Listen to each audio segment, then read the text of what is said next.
Usap-usapan po ngayon sa internet ang isang lalaking pinaalis sa Saudi Arabia dahil nababahala raw ang mga lalaki roon na maagawan ng misis dahil sa sobrang niyang gwapo. Pero paano nga ba nasusukat ang kagwapuhan o kagandahan ng isang tao? Alamin sa balitang hatid ni Dano Tingkungko. Meet Omar Borkan Al-Gala, aktor at photographer mula sa Dubai, United Arab Emirates at napabalitang isa sa 3 Emirati na pinaalis sa isang cultural festival sa Saudi Arabia. Ang dahilan, ang sobra raw niyang kagwapuhan na pinangangambahang makaakit ng mga babae sa festival. Agree kaya mga kababayan natin sa hatol ng Saudi authorities sa kapogian ni Omar? Napakagwapo niya.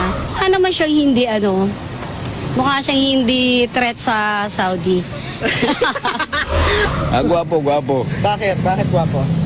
Lalaki, tiyo mo bigote, tsaka yung tiyo mo bigote niya, mata niya. Oh. Anong meron sa bigote niya at sa mata niya at nasabi ninyong lalaking lalaki siya? Isa sa nakakadagdag ng sa lalaki yan eh.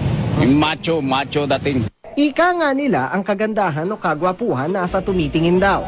Pero sa pagtatanong ko, may ilang katangiang lumulutang na mas gusto ng nakararami. Matangkad. Matangos ang ilong.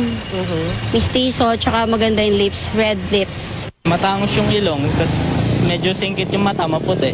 Ako pag tuminaw sa babae, legs. Huwag nang magtaka dahil ayon sa mga eksperto, may siyentipikong sukatan daw ang kagandahan. Ang golden ratio mula sa numerong 1.618 sa Fibonacci sequence. Makikita raw ito sa iba't ibang magagandang bagay sa mundo, pati na sa mukha ng tao.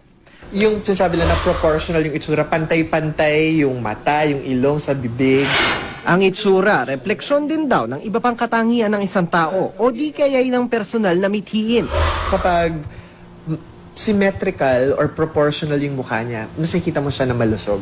Actually, yun naman, ibig sabihin hindi siya nakadanas ng stress, growing up, maayos yung pagpapalaki sa kanya. Ang tingin, pag mistiso ka, makapangyarihan ka.